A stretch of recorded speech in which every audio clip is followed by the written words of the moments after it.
ચંદ્રયાન 3ને લઈને ઇસરોએ વધુ એક પડાવ સફળતાપૂર્વક પાર કર્યો છે. ચંદ્રયાન 3નું પ્રપલ્શન મોડ્યુલ અને વિક્રમ લેન્ડર એકબીજાથી અલગ પડી ગયા છે. હવે વિક્રમ લેન્ડર ધીમે ધીમે ચંદ્ર તરફ પ્રયાણ કરશે. શુક્રવારે સાંજે 4 વાગ્યે આસપાસ વિક્રમ લેન્ડર ચંદ્રથી અંદાજે 100 કિલોમીટર દૂર ભ્રમણ કક્ષા સુધી પહોંચશે અને ચંદ્રનું ભ્રમણ કરશે. ત્યારબાદ 23 ઓગસ્ટે નક્કી કરેલા સમયે તે ચંદ્રની સપાટી પર ઉતરવા માટે તૈયાર થશે. વિક્રમ લેન્ડરથી અલગ થયેલું પ્રપલ્શન મોડ્યુલ હવે ચંદ્રની આસપાસ ફરતું રહેશે અને ઇસરો તથા વિક્રમ લેન્ડર વચ્ચે સંવાદનું કામ કરશે. સાથે ચંદ્રની આસપાસના વાતાવરણની માહિતી લઈ ઇસરોને મોકલશે. હવે પછીનો પડાવ કેવો રહેશે એ પણ જાણવું મહત્વનું છે. તો આવો समझिए. अब ये वो पल है जहाँ पे विक्रम लैंडर जो है आप देखिए अभी दोनों ये साथ साथ चल रहे हैं. अब धीरे विक्रम लैंडर धीरे धीरे अपनी ट्रेजेक्ट्री जिसे बोलते हैं वो बदल देगा. ये इसने अपनी ट्रेजेक्ट्री बदल दी है. अब ये चंद्रमा का एक पूरा चक्कर लगा के ये समझने की कोशिश करेगा कि वो कौन सी जगह है जहां पे इसको लैंड करना है. जब सारी चीजें पूरी डिसाइडेड हो जाएंगी, ये देखिए ये मैपिंग है इसकी पूरी ट्रेसिंग और पूरी मैपिंग की जा रही है चंद्रमा की सतह की.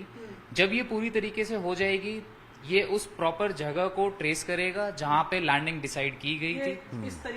इस तरीके से ये पूरी चंद्रमा की सतह की ट्रेसिंग की जा रही है. जहां पे किधर गड्ढे हैं, कितनी ऊंचाई है, कितनी गहराई है, सारी चीजें बताई जाएंगी. ये इंजन के माध्यम से थ्रस्ट पैदा करके ये सॉफ्ट लैंडिंग उसे बोलते हैं. ये लेग्स हैं जिनकी मैं बात कर रहा था, जिनको चंद्रयान 3 में और ज्यादा मजबूत बनाया गया है ताकि सॉफ्ट लैंडिंग में थोड़ी आसानी हो. और उसके बाद का स्टेप तो फिर प्रज्ञान रोवर का आ जाता है. और इसके लिए हम सब वेट कर ही रहे हैं कि कब 23 अगस्त आएगा, कब ये लैंड करेगा. अभी तो हमारे लिए एक स्टेप फॉरवर्ड और आ गए हैं हम. पिछली बार भी चंद्रयान 2 में भी ये हिस्सा था, ये तो आराम से हो गया था. तो ये चैलेंजिंग नहीं होता है, यानी कि इसके सक्सेसफुल होने की चांसेस ज्यादा ही हैं, बहुत ज्यादा होती हैं. डिटैच ना हो पाए इसके चांसेस बहुत कम है. लेकिन सबसे बड़ी जो समस्या आती है वो आती है लैंड होने की, जिसे हम बोलते हैं सॉफ्ट लैंडिंग. तो सॉफ्ट लैंडिंग का हमें उस पर नजर रखनी पड़ेगी.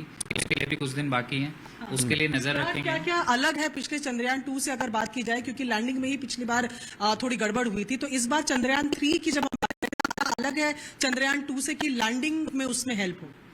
लैंडिंग में अगर हेल्प हो, उसमें चंद्रयान 3 का जो विक्रम जो लैंडर है, विक्रम लैंडर के जिस चीज पे वो लैंड करता है उसे हम लेग्स बोलते हैं. वो लेग्स जो हैं इस बार और मजबूत बनाए गए हैं थोड़े से, ताकि अगर इम्पैक्ट ज्यादा होता है तो उसको वो झेल सके और सक्सेसफुली एक सॉफ्ट लैंडिंग वो कर सके. उसके बाद फिर प्रज्ञान रोवर का काम शुरू होगा. पिछली बार जब हम आ रहे थे तो मेन दिक्कत जो हुई थी चंद्रयान 2 में, वो सिग्नल लॉस्ट की हुई थी. सिग्नल जो है वो टूट चुका था. और जब सिग्नल टूट जाता है तो आप लैंडर की जिस एंगल पे वो लैंड करने वाला है, कहाँ वो लैंड करने वाला है, आप वो चीजें वो कंट्रोल खो देते हैं.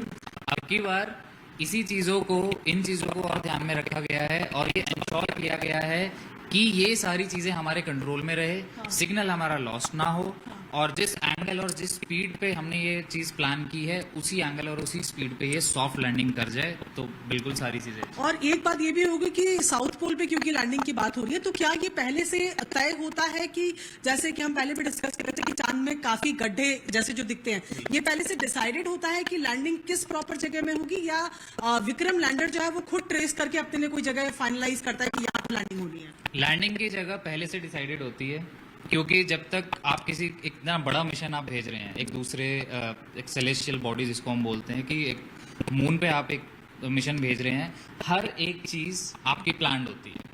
कहाँ पे लैंड करना है ये भी प्लान्ड है. साउथ पोल पे कितने डिग्री पे, जैसे मैं आपको अगर एग्जैक्ट बताऊं तो 69 पॉइंट समथिंग डिग्री है साउथ, जहाँ पे ये लैंड करने वाला है. तकरीबन 70 डिग्री पे ये लैंड करने वाला है. और जो जगह है उस जगह का नाम भी अगर मैं आपको बताऊं तो एक एटकिन बेसिन है. एटकिन बेसिन एक क्रेटर है वहाँ का, जहाँ पे ये चीज डिसाइड की गई है. ये एक ऐसा स्पॉट है जहाँ पे आज तक कोई देश, किसी भी देश का कोई भी मिशन यहाँ पे लैंड नहीं कर पाया. अटेम्प्ट किया है किसी ने? अटेम्प्ट भी नहीं कर पाया. अटेम्प्ट भी इंडिया ने ही किया था. अच्छा. चंद्रयान 2 का जो अटेम्प्ट था वो भी इंडिया के द्वारा था. और उससे पहले मैं आपको बताऊं तो 3 देश ऐसे हैं जैसे चाइना, रशिया और अमेरिका, जो यहाँ पे ऑलरेडी लैंड कर चुके हैं. साउथ पोल पे नहीं, बट दूसरी लोकेशंस पे वो ऑलरेडी लैंड कर चुके हैं। बट अगर साउथ पोल पे इंडिया की लैंडिंग होती है तो it will be the first in history. And historic. बिल्कुल हिस्टोरिक। क्या आपने बताया कि इस तरीके के कुछ मिशन होते हैं तो जाहिर तौर पर सब कुछ वेक स्टडीज के लिए नहीं जाता, सिस्टमेटिक तरीके से कुछ चीजें होती है जिसके लिए भेजा जाता है। चंद्रयान 3 की अगर बात करें, क्या कुछ एक्सपेक्ट करना चाहिए इस मिशन से? क्या कुछ स्टडीज सामने आ सकती हैं? बिल्कुल। जब भी आप कोई मिशन भेजते हैं कहीं पे तो आपके एम डिसाइडेड होते हैं पहले से कि हमें इन पर्टिकुलर फील्ड की स्टडी करनी है। ऐसे ही चंद्रयान 3 के लिए भी अलग अलग हमने सेंसर मान लीजिए, डिवाइसेस मान लीजिए, हमने डिवाइसेस वहाँ पे लैंडर में, रोवर में लगा के भेजी हैं, जिनको जब वो वहाँ पे जाएंगे, लैंडर जब लैंड करेगा उसकी डिवाइसेस अपना काम करेंगी, रोवर जब बाहर निकलेगा उसकी डिवाइसेस अलग काम करेंगी। और ये रिलेटेड हो सकती हैं कि चंद्रमा की सतह की स्टडी करना, चंद्रमा पे जो कंपन जो होती हैं, सीस्मिक कितने डिवाइसेस है चंद्रयान 3 में? टोटल इसमें 6 डिवाइसेस हम भेज रहे हैं। 6 में से एक जो है ऑलरेडी उसने अपना काम शुरू कर दिया है।